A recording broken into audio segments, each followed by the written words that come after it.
Hello, everybody. How are you today? Welcome to The Whistler, the podcast talk show with your hosts, Elisabeth Edgell and Mr. Rick Yencer, who is an author and a newsman. How are you doing today, Rick? Oh, I'm great for May Day. We're not Yes. dancing around the pole, but Belting. we've got plenty to say. We do. And this is a special edition, too, because we're going to post this today for a couple reasons you'll find out in a minute. Yeah, that's true. We thought we would do the name of the podcast is "'Twas the Night Before Elections and All in the House." So that is true. Tomorrow is May 2nd, and that will be Election Day.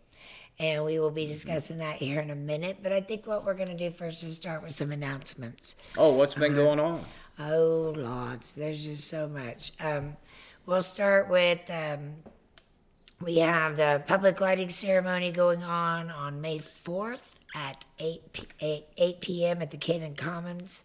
It's the Rainbow Garden Community Enhancement Project. So they are going to be doing a lighting of the new Rainbow Garden thing that they made there. Really? Yep. So it's just kind of a community effort between the Community Enhancement Project and the city of Muncie. Yeah, that's a big group that you see on your street corners where they grow, and there's little signs of community enhancement. Right. And of course, that's first Thursday too, Liz. Yes, it is. That That's we'll right. have all the venues, whether it's downtown, Mad Jack's, or others. They'll be out. I love it. Yeah, love it. Yark, yark, yark. Come back. I love it.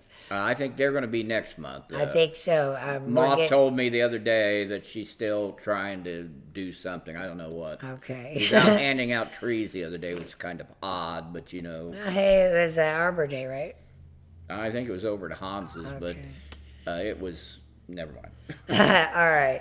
So we got that at May 4th at 8 p.m. at the Canaan Commons. Then we have the Property Abandonment Housing Development's monthly meeting, which is being hosted by the Muncie Land Bank, and that's going to be 12:30 to 2 p.m. At the Marion Hunt Library there at 2005 South High Street. All right. You're going to have William Snyder's going to be there. He's an award-winning urban planner. He's a BSU grad, so he's going to be doing some research for his graduate study, and that aims to collect and kind of analyze the lived experiences, let me get this right, of tenants in rented residential units in Muncie's Old West End and Riverside Normal City neighborhoods. Right. All right, so he's going to be discussing that research project there with the Muncie Land Bank for that property abandonment and housing development. Again, 12:30 to 2 p.m. at the Marion Hunt Library. Then we're going to have we've got the preliminary drawings were put up this week for the Muncie Crisis Center that is located at the old Workman's Bar there on 8th Street, and that's a project with the IU Ball Memorial Behavioral Health Services. And what they are going to be doing mostly is escalation. They're going to be doing immediate care and referrals. Now, I'm not exactly sure what they're calling immediate care or de-escalation. I know that they're saying that a lot of these people would previously have to go to the hospital or to the jail for help, and instead they're going to bring them here. Now, that's the Delaware Advancement Corporation, the DAC.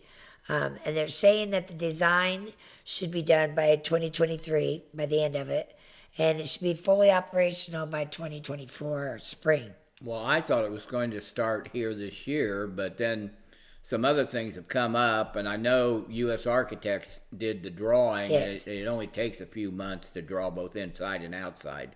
It's taken almost a year or more just to get this far, but at least there is. The commissioners brought in a national firm that they're going to build a treatment center out by the jail. So we'll have a little bit more on that later. Yeah, and then this is supposed to be, according to our mayor, fully funded through 2026 by the American Rescue Plan, and then grants from IU that they got, and then guess what else? The mayor's edit fund. Right. Well, maybe somebody should take a little bit more oversight, like the city council, on that ed fund or on that stimmy money, because if you just give somebody a blank check, you see how No, it's every been time he spent. was told no, he paid with the edit fund anyway. Well, here's some facts of why it's important. Now, I'm not necessarily behind this crisis center because I just don't see what it is besides a big lobby. Um, but we are Delaware County, fourth in ODs in the state in fatalities. We are 5 in the state in opiate related deaths. Okay, we are third in the states of hepatitis C. All right, so there is also, this is supposed to also be for mental health, not just drugs or addiction. It's they report that there's 16% of people in Delaware County that have frequent mental stress.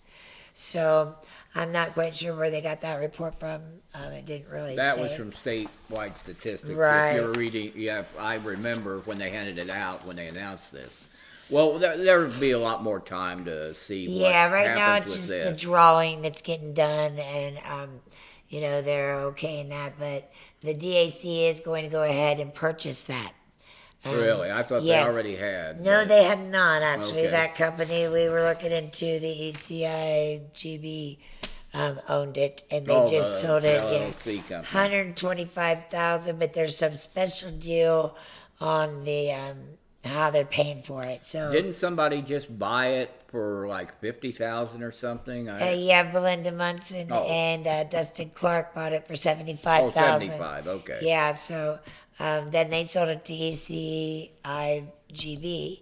and the mayor's still saying in the stories that Cox is the only Gordon Cox. Gordon Cox is the only owner on that, which we know is not true because of the way the LLC is filed.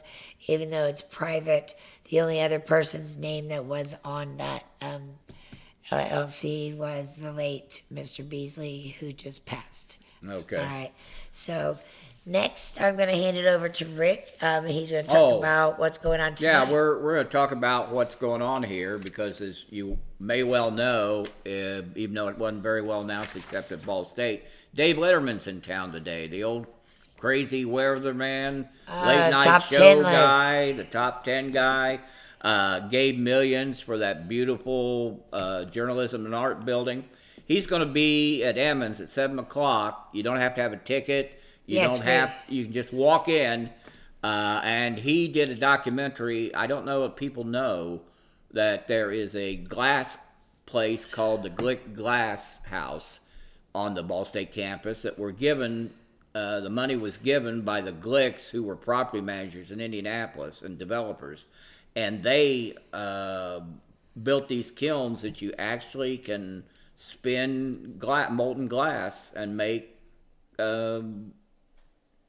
pots, bowls, anything you want. Well, Dave did a documentary, and he's going to show that tonight. It's called Clear Reception. Something like yeah, that. It's Clear Reception. But Dave's been around lately, the last couple of times at the Ball State venue, and I noticed he's turning 76, so it would be a good opportunity to see him one more time. No way, he's 76. Well, yeah, he was on TV. He graduated before me in That's 1969. crazy. And he was on TV when we were watching TV in the 70s. But I just loved his top 10 list. Matter of fact, I think I'm going to start doing one.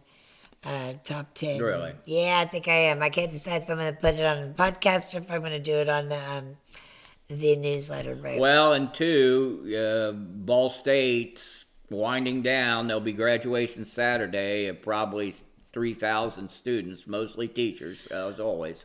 But you'll see the slow decline of people here in Muncie over the summer because we know Ball State with 20,000 people. That's a big economy, a lot of people, a lot of cars, and then Did they have that many students this year? 20,000?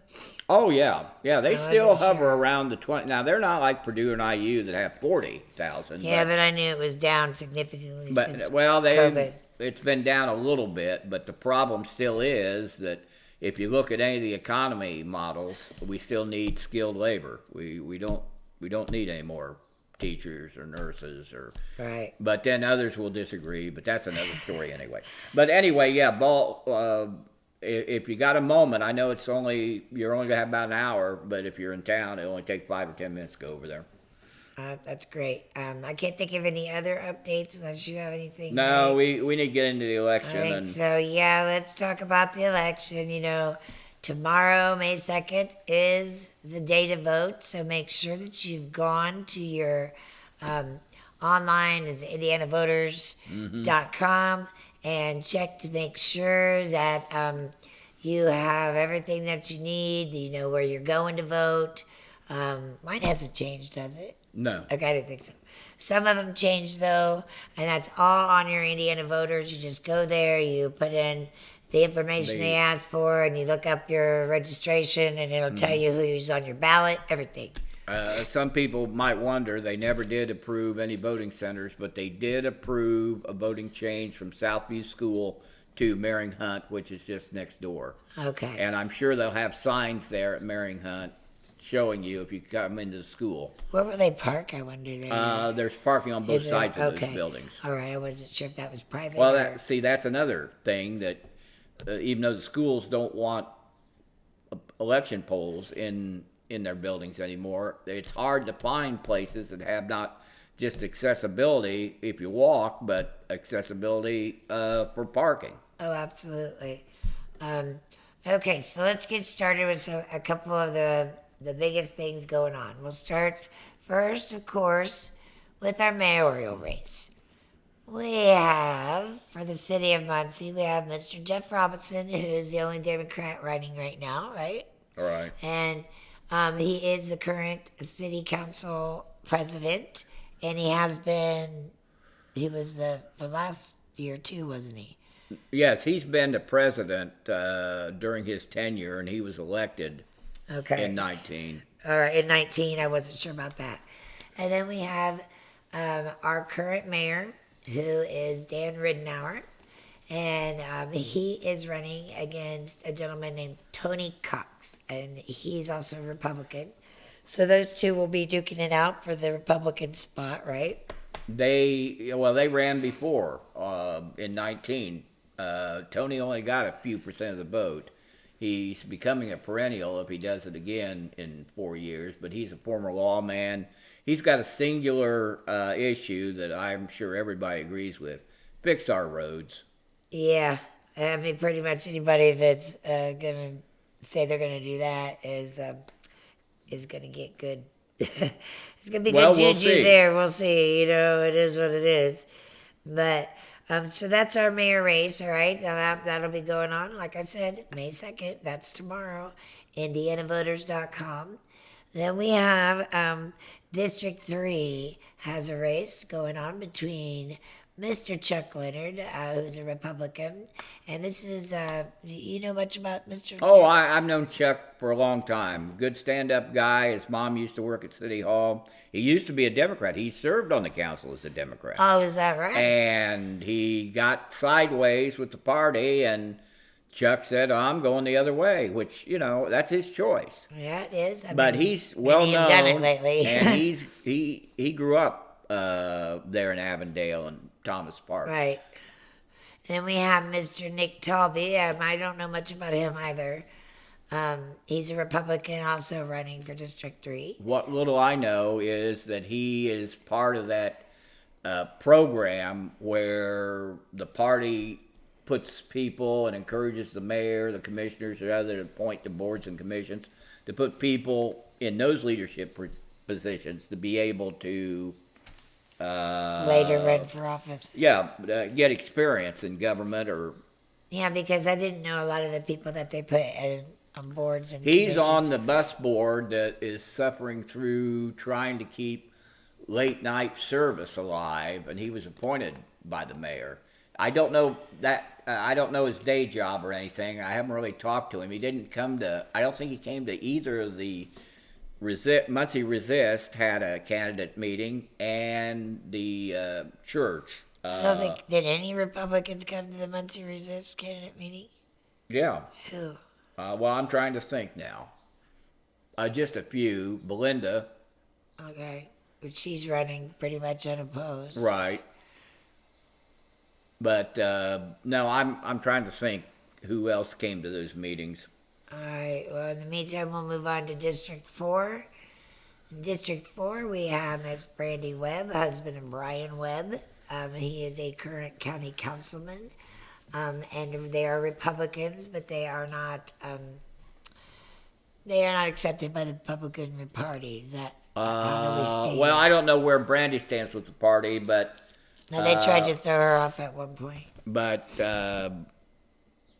you can see here's an image on his door hanger with Mayor Ridenour. I think he's the favorite one. Let's see. This is another example. This is another example of appointing people to boards and commissions and then getting them to run for public office.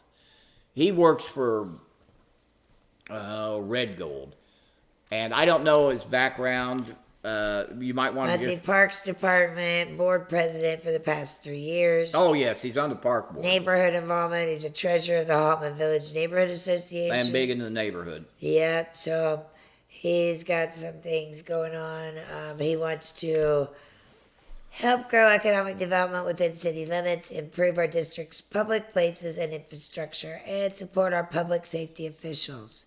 He will be accessible, accountable, and guess what word to use next? What? Transparent. Yeah, but I only see one word on this, and it's conservative. So. Yeah, well, that's true. It does say that. Just so wait a minute. There we go. There we go. That Lacey, strong conservative. Strong conservative. Okay. All righty so, then. That's Brad Marshall. Now, like I said, I don't know Brandy. She decided to throw her hat in the ring, and I believe she has as good a chance as anybody because of the notoriety that her husband has brought to them in well, politics. Not necessarily that. She's a mom. She takes is. care of people, and is. she's very caring. Yeah, she's a great person. I mean, I think I haven't heard anybody say a bad word about the lady, not one, and that's rare when you're running for office. Well, and I remember she was out there that night helping out at Troy Ingram's fundraiser. Yep, she's always at Troy's stuff because Troy's a great person too. So great people tend to hang together. Really? Yeah. Okay. You know, typically, if you want to know your future, look at your friends. I thought it was family, but no, family's different. Okay. All right, now we're gonna move on to District 6. Hey, the big one. This is the big one here. All right, we got Mr. Roger Overby running as a Democrat, and he's up there in the top upper left. Then we have Kyle Temple. Now, do you know? Now, Roger was appointed halfway through the terms. Right, and he served on the Board of Works under the last administration. Yes, but mostly what Roger's known for was his great work that he did in the communications and... Oh, yeah, the show he had. He did video, he did pictures, I mean, he made movies. He was something. What's that position called? I can't think I call it a pioneer. I was Slusher's in it now. Right, but he was a pioneer of mass communication for government. Media. He did a great job.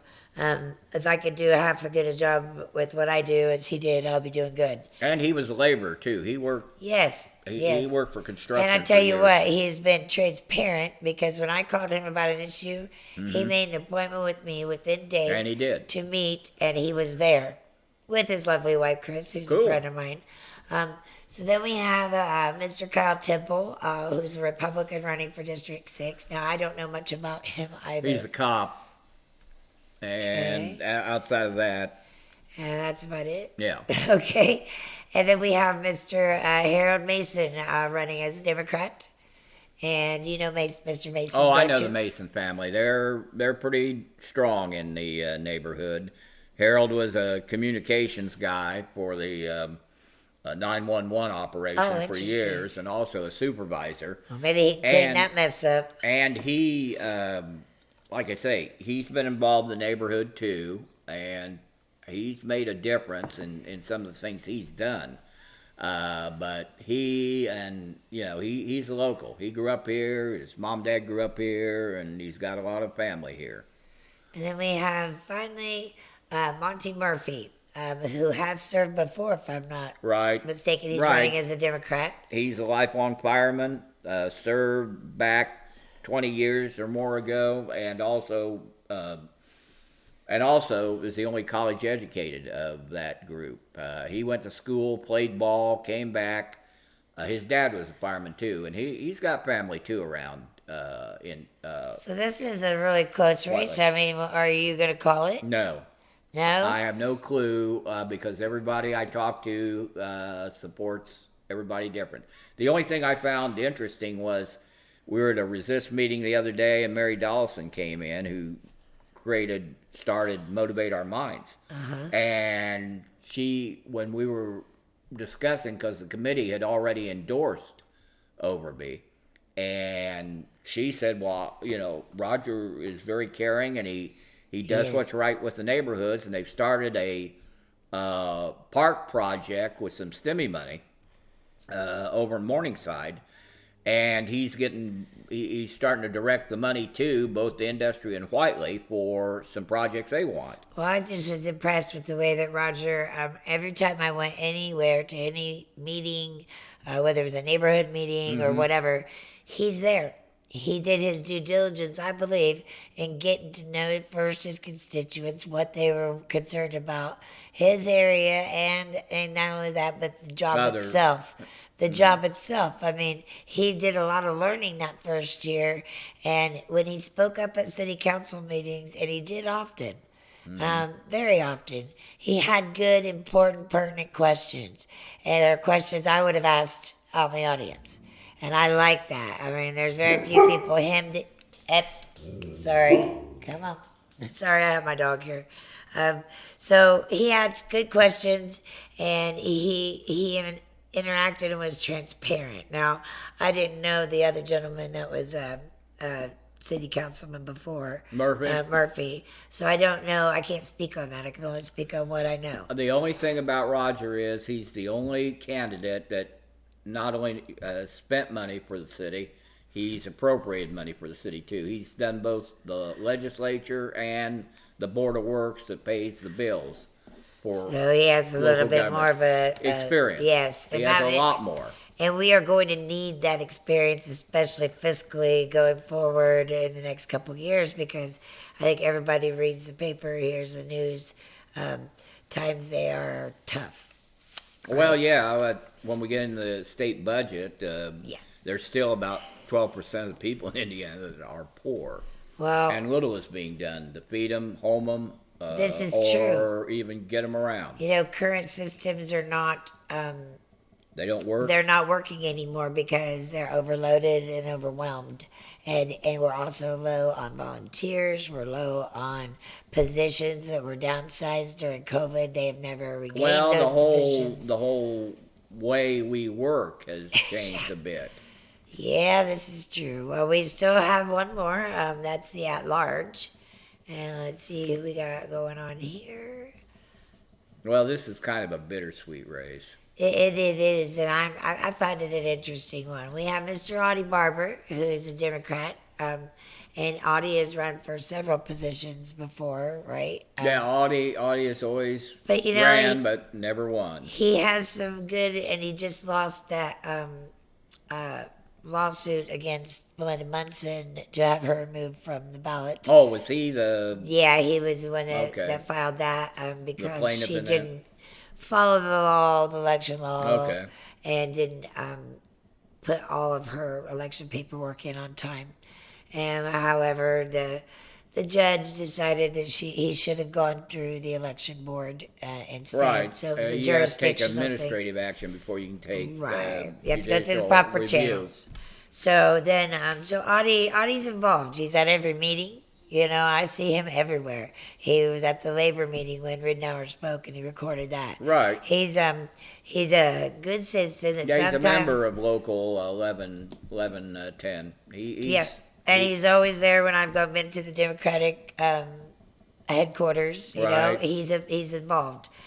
So there's something to be said for that, because if he's involved as a citizen, perhaps Exactly. it stands to reason he might be involved as an elected official.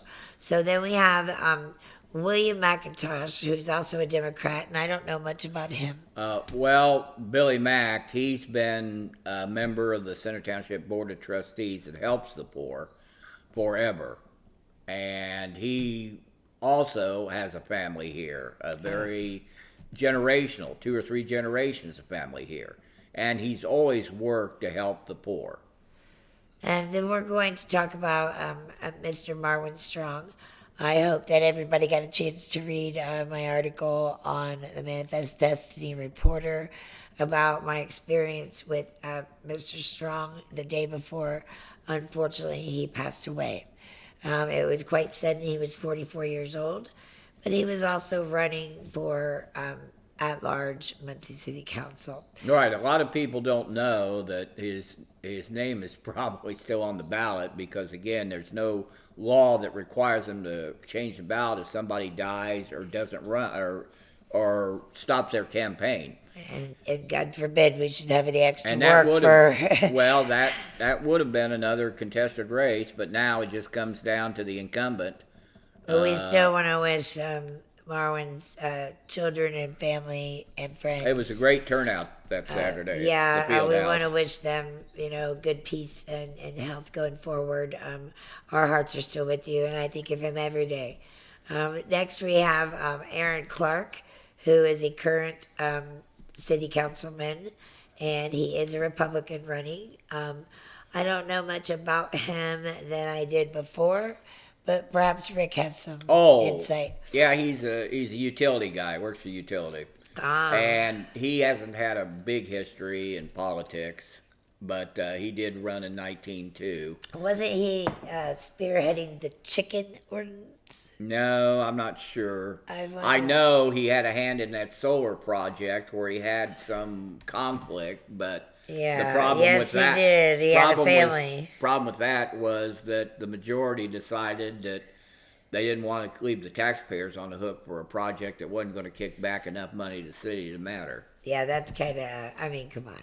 Well, That didn't go very well for anybody, did it? especially not taxpayers because we're on the Well, hook we're involved. for that property, the old Chevy lot. Yeah, we So- still have to, now we have to pay to have that detoxified or whatever you call it. Oh, cleaned up? Yeah, because before that was the problem. Someday. Well, that was the problem for the previous owner. The property management company was responsible for cleaning that up. The minute yeah, we it was somebody purchased else's purpose. Yeah, the minute we purchased it, now we are responsible, and we cannot sell it until we do. It, And that's It'll be interesting. It's a considerable expense. Oh, it's driving me crazy. There's something about Mr. Clark. Okay, anyway, you know a little bit about Dale Basham. Oh, everybody so I'll knows let Dale. you go ahead and Dale's do that. been on the ballot the last 2 times to try to beat Sue Errington. He lost. He's been an educator, a principal. Everybody knows Dale. I mean, he's the man about town. And like I told him the other day, it'll be 3 strikes you're out or 3rd time's the charm. You told him that? Yeah, Dale and I the go way things back. just- My late wife Nancy used to teach for him when he was out gallivanting around, him and Becky Bly, his sidekick there, that they go out singing and dancing. You're cracking me up. No, it's real. It's real. I can't believe that. Well, I know that when he was running for office before, he went door to door. I saw him out on the south side. Oh more yeah, times, me too. and, Yeah, he doesn't. Yeah, he's taught at least a couple generations of kids. So I still don't know why he can't make the jump there, but we'll see how it works out this time. Well, yeah, we could. Okay, so Oh, then don't forget Roe. I'm not. Then we have Miss Rose Selvey. Ro is just an awesome, sunshiny person. I enjoy her. She tries to get involved, and I believe that she does take some time to give some situations some thought on the bigger picture. Right. She's not a Muncie native, but she is doing the best she can to get involved in the fabric of Muncie. She's interwoven herself into many different projects throughout, Exactly. including the skate park, if I'm not Well, mistaken. not only that, but she's been a teacher for over 20 years. Yes, she And has. she's helped kids. And Yes, she she has has. a good heart and believes that, as we all do, that kids are our future. Yeah, well, I think that the children going forward, like Rick had said earlier, that we are going to do some focus on our future because I believe that COVID and the aftermath of our children's education and how all of that was handled, and granted, there wasn't much we could do about that, but I think it could have been. I think it could have been handled differently, and I think we could have got on top of it a lot quicker. Other than that, let's see. I think so. There's your at-large people, and that is 6 different folks running for at-large Muncie City Council. So we are going to be right back. We're going to take a short little break, and we ask that you hang out because when we come back, we're going to discuss with the state budget, correct? Right. And free textbooks. Oh no, free textbooks. All right, we'll be right back.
Hello, everyone. Welcome back to The Whistler with me, Elisabeth Edgell. I'm the owner of Delaware County Community Awareness and the Manifest Destiny Reporter. And this is Mr. Rick Yencer, who is an author of Muncie in 150. That's the name of his book. And Oh, that book. you can Yeah, get that on Amazon, correct? Yes, and I saw the other day somebody in India is selling it exclusively when it's my book. So we're gonna have to look into that. But we sold it around the world 10 years ago, and it still just I'm keeps. currently reading it, and it is a good read. Then he is also a newsman, having currently works for the Manifest Destiny Reporter, and With the manifest. yes, and Rick worked for the Star Press for Right. 30 years, correct? Yeah, I think everybody in this community knows I Yes. worked my lifetime for a newspaper. We Yep. went from typewriters to these little magic boxes, Pike of typewriters. which give you everything. Hell, even the president didn't have this much information 40 years ago. Trump did, and Twitter. I'm talking about old Bush. All right, so Rick is going to talk about the state budget. Oh today. yes, while people they see and hear about state government, they pay for it too in many different ways. And we were watching a little bit on the state website the other day about the last minute deal that brought us another $44 billion in public welfare and education, which is basically what state government pays for. K through 12 education, along with a variety of charter and voucher schools, and public welfare. You know what public welfare is? It's Medicaid. Besides all other services. health care, mental health, even public safety, like the state police. But let's go to education first, because I'm sure many people have kids in Muncie schools or other public schools. They did increase state spending for public schools by about 10%. But a lot of that money went in, the $2 billion still went into vouchers, which is a piece of paper that you can take to a private school and say, well, we want our kids to attend here. The problem with all that fight over school choice, which has gone on now for a decade, has somewhat diminished public education in my mind, because as long as you're going to be so divided over giving parents or kids a simple choice of where they go to school, you're never going to get anything done. No, that should have been an easy thing. I mean, let people choose. Well, that's why the left can't make any headway saying, well, we don't like vouchers because they take away from public schools.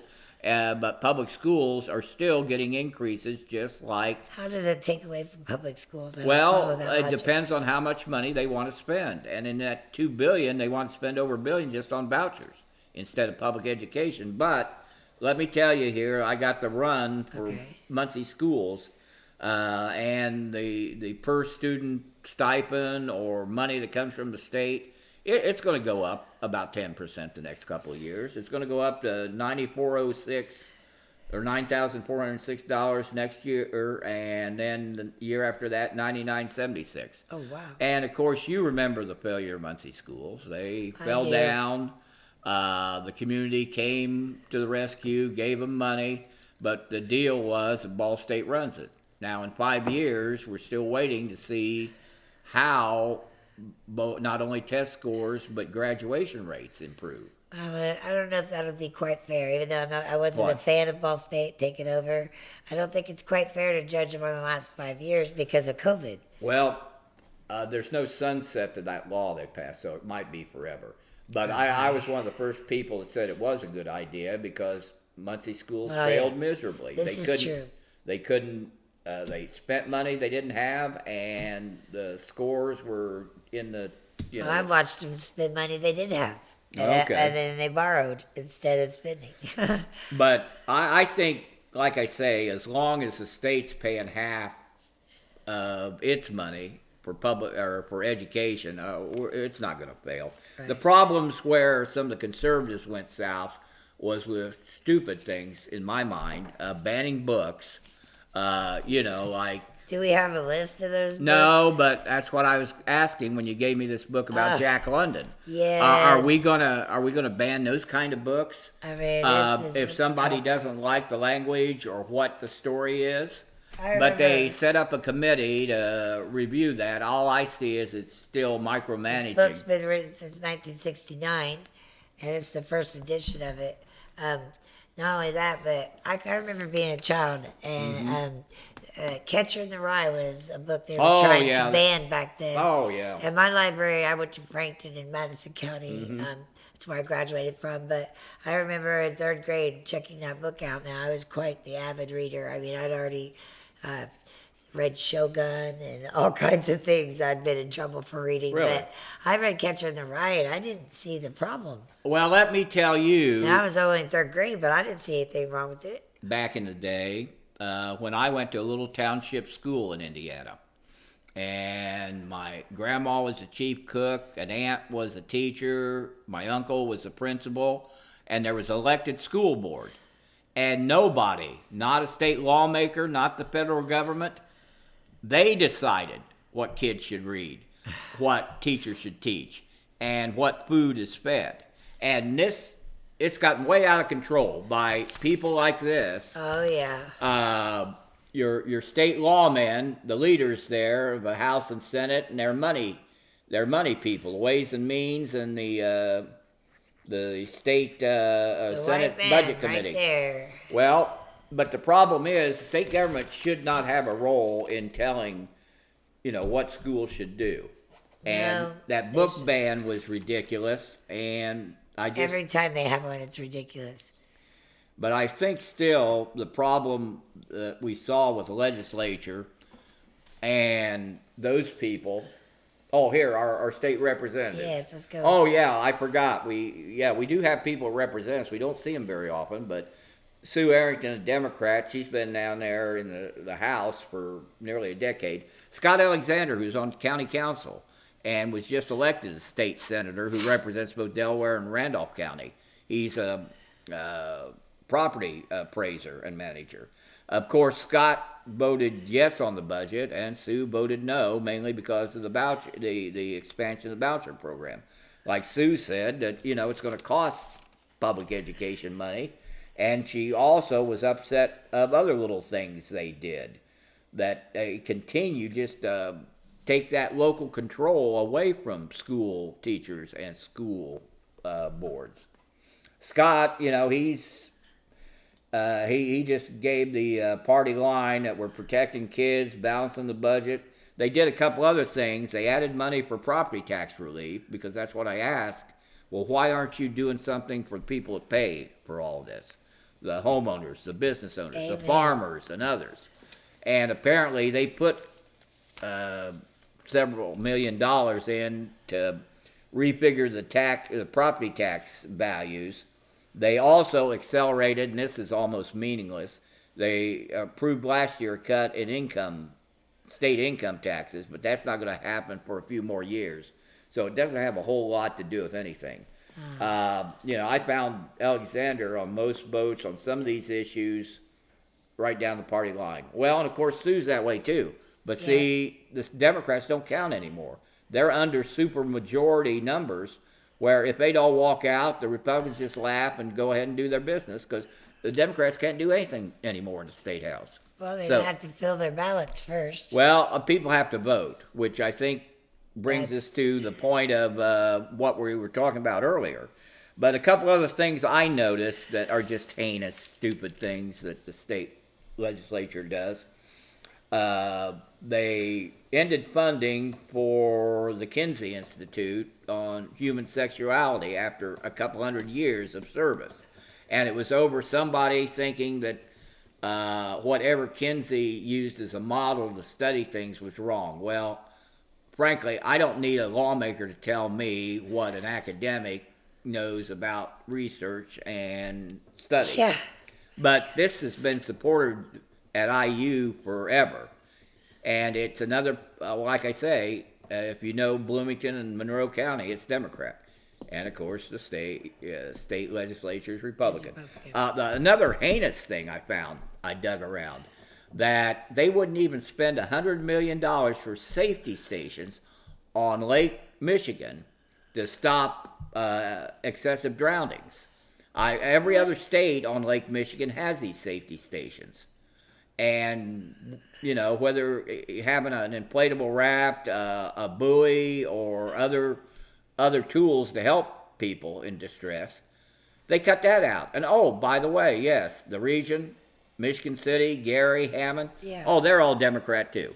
So again, this has got to stop.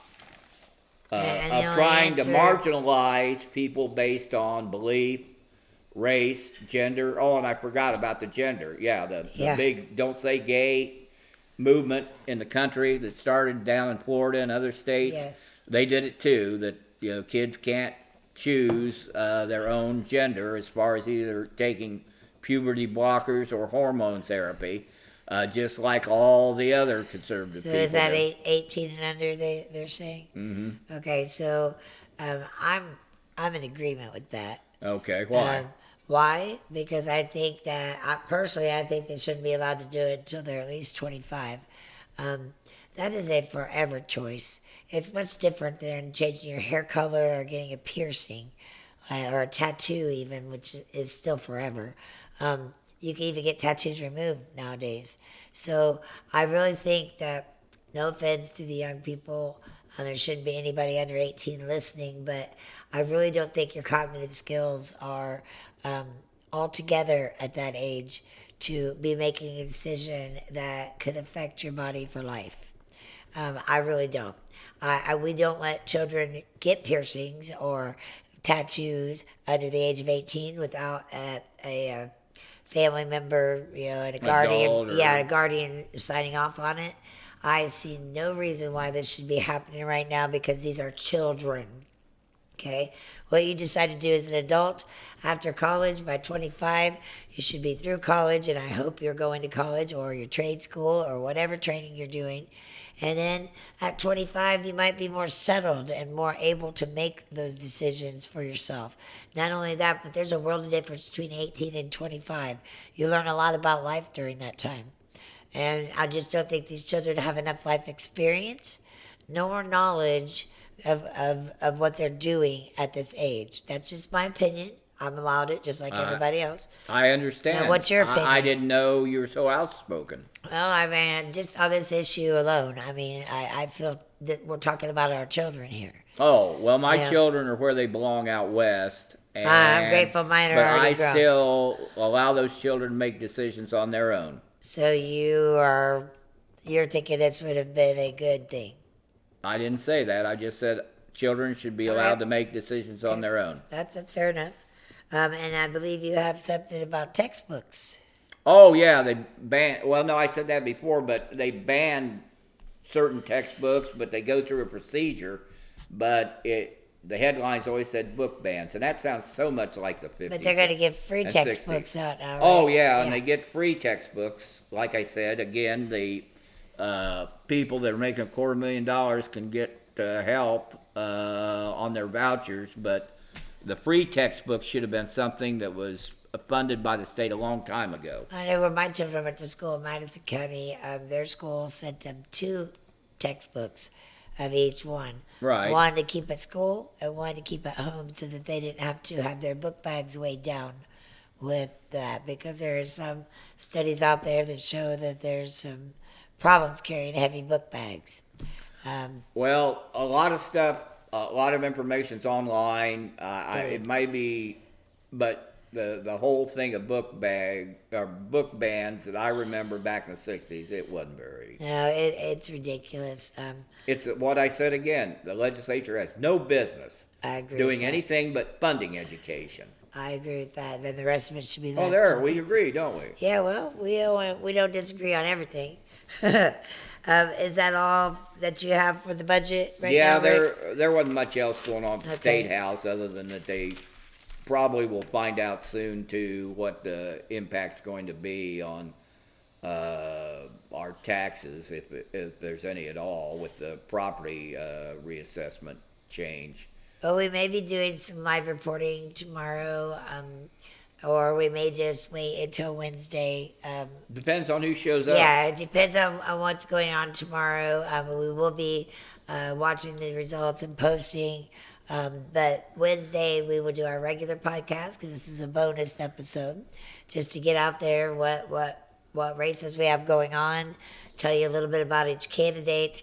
Now we're going to go much more in depth on the candidates that win this election that go on to the primary, right? So we will go a lot more in depth when we get to that election. Yeah, like I say, there's only a few races, but I don't care whether it's any races. People should vote. I agree. So tomorrow, make sure you go to indianavoters.com and you check your ballot, see who's on your ballot. If you don't know who you're voting for, just do what I did right now. You just go to your Facebook or Google and you put in that candidate's name, comma, Muncie, Indiana, comma, election 2023, and you'll get all the information that you need about each one of these candidates. Find out what district you're in. Find out where you vote. Make sure everything is correct on your voter registration card. Make sure you have your ID. You have some time. You had time to get some things done. We've been preaching. Everybody I know has been preaching. But this election, your local elections, is when you can actually meet these candidates, get to know them, learn about them, interact with them one-on-one by going to the meetings like Rick and I do. If I can't go, I'm not always well. I watch every single meeting because I'm the one that shares it on Delaware County Community Awareness. Rick goes to almost all the meetings. There is hardly anything that we don't cover on the Manifest Destiny Reporter. Yeah, and that's what we do. We do both in person and online. That's right. Which other media, they don't do any in person anymore. They sure don't. And we want to send out well wishes and our heartfelt prayers and thoughts to the family that lost the young lady on the horrible accident, her child, and her unborn child on 32.